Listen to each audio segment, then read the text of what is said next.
რა თქმა უნდა, ეს არის უნიკალური წითელი მუსხით დაცული სახეობა, რომელიც გავრცელებული არის საქართველოში და ენდემურად წარმოადგენს ძალიან მნიშვნელოვან მცენარეს, რომელიც ჩვენი თაობის ვალია, რომ მისი დაცვა მოახდინოთ, ვინაიდან მას მთელი რიგი პრობლემები ჰქონდა მამდებელ დაავადებებთან მიმართებით, მაგრამ წლების განმავლობაში ჩვენ ასე ვთქვათ ვახორციელებთ რიგ ღონისძიებებს. ამიტომაც ეს ენდემურად უნიკალური სახეობა მნიშვნელოვანია როგორც საქართველოს, ასევე მთელი მსოფლიოსთვის, რომ შენარჩუნდეს. ზოგადად რამდენად პრობლემურია ეს საკითხი, განსაკუთრებით აღდგომის დღესასწაულებზე, რამდენად ხშირად ხდება, ასე ვთქვათ, ბზის უკანონოდ მოპოვება, მოჭრა ბოლო წლების განმავლობაში ხშირად არის, რომ ყოველ წელს რაღაც ღონისძიებებს ატარებთ, მკაცრდება წესები. არის ეს ფაქტორი, ითვალისწინებს მოსახლეობა არის, ვთქვათ, შემცირდა ესეთი ტიპის შემთხვევები თუ რა ვითარება დეტალურად რომ მოგყვეთ. მადლობა ამ კითხვისთვის, ეს ძალიან მნიშვნელოვანი კითხვა, ვინაიდან წლიდან წლამდე სტატისტიკა გვაჩვენებს, რომ მცირდება რა თქმა უნდა უკანონო ჭრები, მაგრამ ეს არის მოკლე ფანჯარა, ესე ვთქვათ, წინა სააღდგომო პერიოდში, როცა ბზაზე მოთხოვნა ჩდება სამხმარებლო ბაზარზე. ამ პერიოდში რა თქმა უნდა იმატებს უკანონო ჭრების ფაქტები, იჭრება როგორც თვითონ მცენარე მთლიანად, ასევე ძირითადად ხდება ტოტების დაზიანება, მისი მოტეხვა ხდება ეგრეთ წოდებული და გამოდის ეგრეთ წოდებულ შავ ბაზარზე.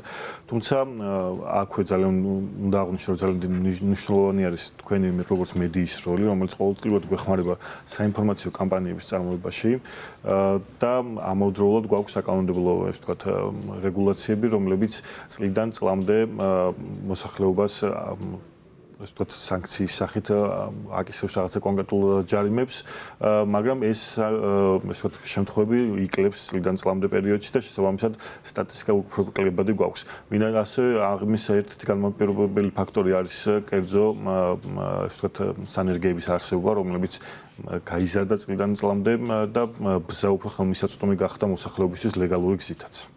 გარდა სააღდგომო პერიოდისა, წელიწადის სხვა დროს რამდენად ხშირად ხდება მსგავსი დარღვევები და ზოგადად რისთვის გამოიყენება ბზა, რამდენად ჩემთვის ცნობილი ავეჯის წარმოებაშიც იყენებენ, ხომ?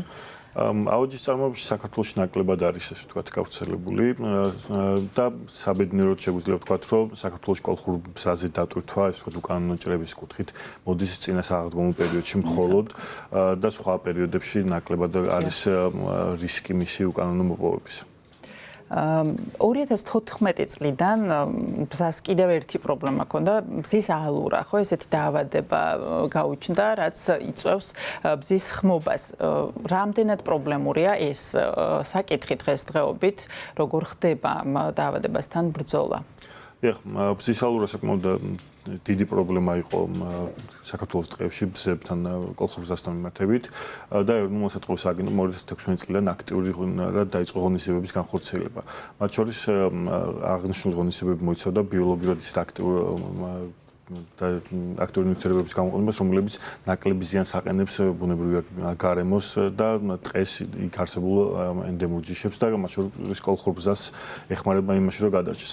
უნდა ითქვას, რომ წლების განმავლობაში განხორციელებულმა ღონისძიებებმა თავისი შედეგი მოიტანა და მთელ რიგ უბნებზე, სადაც გამოყენებული იქნა ჩვენი ასე ვთქვათ მოვლაღთმის ღონისძიებები და ნივთიერებები იქნა შეტანილი, იქ უკვე გვაქვს გაუმჯობესება და აქტიურ წამლობაზე უკვე აღარა ვართ ამ კონკრეტულ უბნებზე და ვართ მხოლოდ დაკვირვება მონიტორინგის ეტაპზე, როცა უკვე ვაკვირდებით წლების მანძილზე კიდევ ხო არ შემოbrunდება აღნიშნული დაავადება. კონტროლი და სანქციები როგორ ხდება? პირველ რიგში იმის გაკონტროლება არის თუ არა ბზა უკანონოდ მოპოვებული აღდგომის პერიოდში ჩვენ ვხედავთ ძალიან ბევრ ადგილას არის სხვადასხვა წერტილი, სადაც ბზის ყიდვა შესაძლებელი განსაკუთრებით ეკლესიებთან. როგორ ხდება ამის გაკონტროლება, საიდან არის ეს ბზა მოპოვებული და შემდეგ უკვე სანქციებზეც რომ ვისაუბროთ, დარღვევის აღმოჩენის შემთხვევაში როგორია სანქციები? თქვენ აბსოლუტურად სწორად აღნიშნეთ, ამ წინა სააღდგომო პერიოდში ძალიან ბევრი პუნქტი ჩნდება, სადაც ხდება ბზის რეალიზაცია ბაზარზე. იმისაც რომ დავადგინოთ ეს თუ ის ბზა არის თუ არა ლეგალური, არის ძალიან მარტივი, იმ გამყიდველს უნდა ვთხოვოთ შესაბამისი დოკუმენტი.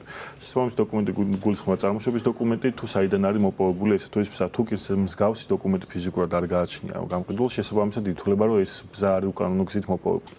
როგორ შეიძლება მოვიპოვოთ აღნიშნული დოკუმენტი, ხო? ეს არის შედარებით მარტივი პროცედურა. იგულისხმება, რომ მაგალითად კერძო სანერგის შემთხვევაში, კერძო სანერგების ყველაფერს აქვს აღრიცხვა, შესაბამისი ბზის, ხდება ადგილწარმოშობის დოკუმენტების გაწერა, სასაქონლო ზედამდებების გაწერა და შესაბამისად ეს დოკუმენტები უკვე ხდის ბზას ლეგალურს. ხოლო თუ კი უკანონოდ არის მოპოვებული ბზა სახელმწიფო ტყეში, ამ შემთხვევაში ბუნებრივია ესეთი დოკუმენტი ვერ იარსებებს. თავის მხრივ აღსანიშნავია, რომ კოლხური ბზა არის წითელი ნუსხით დაცული სახეობა და მისი მოპოვება კიდევ უფრო მკაცრად კონტროლირებადია და გარემოსდაცვისა და სოფლის მეურნეობის სამინისტრო ყოველწლიურად ამ წინა სააღდგომო პერიოდში ახორციელებს კონტროლს მათ შორის მსგავსი სარეალიზაციო პუნქტების და ხდება დოკუმენტური შემოწმებაც. ჯარიმების ოდენობაზეც მინდა გკითხოთ და ზოგადად რამდენად ხშირად იწერება ჯარიმების ოდენობა, მაგალითად გასულ წელს რამდენი იყო, თუ გაქვთ ამის სტატისტიკა? გასულ წელს იყო რამდენიმე ათეული შემთხვევა, თუმცა ეს ათეული შემთხვევა არ გულისხმობს მხოლოდ ერთ ან ორ ტოტს, იყო ძალიან დიდი ოდენობით ამოღებული უკანონოდ მოჭრილი ბზები და მათი ტოტებიც მათ შორის და ამ ზიანმა რიგ შემთხვევაში გადააჭრება 1000 ლარსაც. თქვენ როგორც აღნიშნეთ, იმ შემთხვევაში თუ ის გარემოზე მიყენებული ზიანი იგულისხმება უშუალოდ ბზის მოჭრის შედეგად გარემოსთვის მიყენებული ზიანი თუ კი 100 და 1000 ლარს, აქ ასეთ შემთხვევაში დგება სისხლის სამართლებრივი პასუხისმგებლობა. ხოლო 1000 ლარს ქვემოთ ზიანის შემთხვევაში, გარდა მიყენებული ზიანისა, მოქალაქეს ეკისრება 2000 ლარამდე ადმინისტრაციული სახდელი.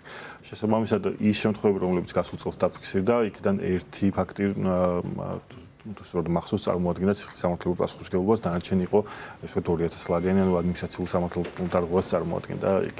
ჯარიმასთან ერთად ამ ბზების ჩამორთმევაც ხდება, პროცესი როგორ მიდის? დიახ, რა თქმა უნდა, ბზების ჩამორთმევაც ხდება, თუმცა ბუნებრივია მისი სასიცოცხლო ფუნქციის შენარჩუნება ვეღარ ხდება, იმიტომ რომ იგი უკვე ბუნებრივი გარემოდან ამოღებული არის. სწორედ ამიტომაც არის, რომ ჩვენ გარემოსდაცვისა და სოფლის მეურნეობის სამინისტრო ყოველწლიურად მოუწოდოთ მოსახლეობას, რომ მსგავსი ზიანის მიყენების ნაცვლად უფრო უმჯობესია, რომ ქოთნით შევიძინოთ ბზა, რომელიც წლიდან წლამდე ხარობს და შეგვიძლია იგივე ჩვენი რელიგიური რიტუალებისთვის გამოვიყენოთ, იგივე ქოთნით მივიტანოთ ტაძარში და შემდგომ წლების განმავლობაში გქონდეს ისე, რომ გარემოს არ მივაყენოთ ზიანი. თავად ამ ადამიანებმა იციან კანონდარღვევის შესახებ, ცნობიერება რამდენად მაღალია თვითონ იმ ადამიანებში, ვინც ბზის რეალიზაციას ეწევა? რა თქმა უნდა, აქ გვაქვს რიგი შემთხვევები, როცა შეიძლება მოქალაქემ არ იცოდეს კოლხური ბზის მოპოვების უკანონობასთან დაკავშირებით და უყურებდეს მას როგორც ჩვეულებრივად მის სოფელში არსებულ პროდუქტს, რომ მარტივად შევიდა ტყეში და მოტეხა, მაგრამ დამერწმუნდით ბოლო წლების განმავლობაში, მათ შორის თქვენი მედიის როლის კიდევ ერთხელ მინდა რომ აღვნიშნო, ძალიან გაიზარდა საინფორმაციო კამპანიების წარმოება. გამოიყენება როგორც მედია საშუალებები, ასევე გამოიყენება სოციალური ქსელები, სადაც ჩვენი სამინისტრო აქტიურად აწვდის მოსახლეობას ინფორმაციას იმის თაობაზე, რომ ტყეში უკანონოდ მოპოვება, ან ტყეში ბზის მოპოვება, მისი მოჭრა, მოტეხა და ასე შემდეგ შესაბამის ნებართვის გარეშე არის სამართალდარღვევა და იგი იწვევს შესაბამის პასუხისმგებლობას. ამიტომაც ინფორმაცია უფრო მზარდი არის, ასევე ხაზგაუსვა იმას, რომ ახალგაზრდა თაობაში კიდევ უფრო მზარდი არის გარემოსდაცვის მიმართულებით ინფორმაციის არსებობა და ამ მიმართულებით ახალგაზრდებიც აქტიურად გვეხმარებიან, იმიტომ რომ თვითონვე მოუწოდებენ როგორც თავიანთ თანატოლებს, ასევე უფროსი თაობის წარმომადგენლებსაც, რომ ტყეში არ უნდა მოხდეს უკანონო მოპოვება და მცენარეების დაზიანება.